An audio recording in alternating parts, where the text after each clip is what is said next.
शिल्पा जी। राधे राधे हरिवंश। महाराज जी प्रणाम। महाराज जी, जब आपका व्यवहार सबके साथ अच्छा हो, आप सबसे प्रेम से बात करते हो, परंतु कुछ समय ऐसी स्थिति होती है कि आपको कड़ा बोलना ही पड़ता है, परंतु बुरा नहीं चाहते किसी का। जिनको कड़ा बोलते हैं तो वो व्यक्ति को खराब लगता है और फिर वो मन में गलानी नहीं, होती है। आप अधिकार के अनुसार कड़ा बोला जाता है। जैसे गुरु पद पे हैं तो शिष्यों के दोष दर्शन करके उनको निर्दोष बनाने के लिए उन पर कड़ी वाणी का प्रयोग और कड़े दंड का प्रयोग किया जाता है, उनके मंगल के लिए, या माता पिता अपने बच्चों के लिए, या मित्र अपने मित्र के लिए। बस इसके आगे नहीं। अधिकार के अनुसार क्या, ऐसा थोड़ी आप जगत गुरु पद पे थोड़ी कि आप सबको डांट सकते हैं या आप सबको कड़वा बोल सकते हैं, क्योंकि आप अपनी बात में स्थिर होइए कि आप सबसे प्रेम से व्यवहार करते हैं, आप अच्छी बात करते हैं, तो आप में अभिमान है क्या अच्छाई का? अगर है तो सबसे बड़ी बुराई तो हमारे अंदर बैठी हुई है, हमें उसे निकालना चाहिए।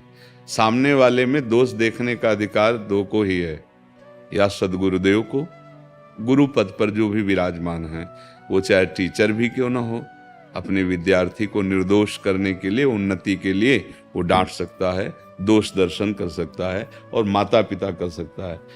अगर सच्चा कोई मित्र है तो भी वो गुरु तुल्य ही है। जो कुपंथ से निवार करके सुपंथ में चलावे उसे दोस्त कहते हैं। कुपथ निवार सुपंथ चलावा उसे मित्र कहते हैं।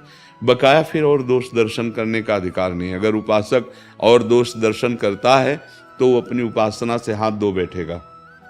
कड़ा बोलने का अधिकार माता पिता गुरुजनों को है, क्योंकि वो उसको सुधारना चाहते हैं। उनका उद्देश्य है कि ये प्रीति या भय से अच्छे आचरण वाला बने, भगवान का भक्त बने या देशभक्त बने, समाज सेवी बने। ऐसे इसमें गुण आवे जिससे इसका मंगल हो और इसके संग से दूसरों का मंगल हो।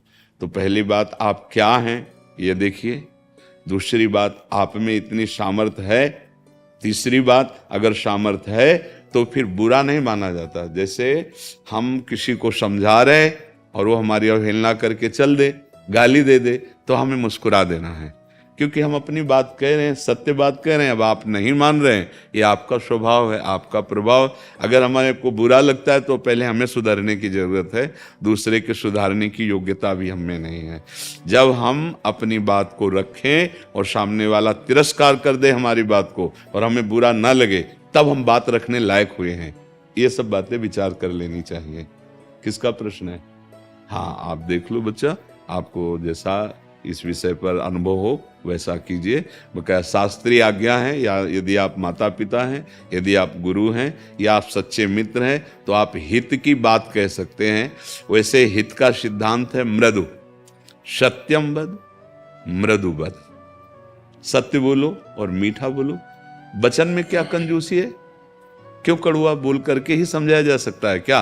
पर कभी कभी ऐसा होता है कि कड़ुआ मीठे से ज्यादा लाभदायक होता है। जैसे अब कोई शिष्य है, अब उसको कहा जाए कि आप ऐसे ऐसे बार बार गलती कर रहे हैं तो आप मत कीजिए, वो नहीं मानेगा। तो उसको सुन ले, अगर दोबारा में ऐसी गलती हुई ना तो प्यार वही है, प्यार में कमी नहीं है, और वचन में कड़वाहट। दोबारा अगर गलती की तो फिर आप समझ लीजिए, अब ये भय उसको उस गलती से बचाएगा। अगर दोबारा गलती की तो हम तुमसे बात नहीं करेंगे, हम तुम्हारे लिए कुछ नियम कड़वे ऐसे रख देंगे जिनको पालन करने में बड़ी कठिनता, और वो भयवश अच्छे मार्ग का पथिक बन जाए, ऐसे। और बहुत गंदे वचन बोलना, ये तो बहुत मलिन वाणी वालों के लक्षण होते हैं। जैसे गालियां देना, ऐसे गंदे वचन उच्चारण करना, ऐसे परुख कठोर वचन बोलना कि हृदय को छलनी कर दें, ये सब तमोगुणी पुरुष के, मलिन पुरुष के। भागवती पुरुषों की ऐसी वाणी नहीं होती। वो कठोर भी बोलेंगे तो उसमें बड़ी मिठास होती है उनके कठोर बोलने में भी। समझ गए आप? इसमें कोई संशय?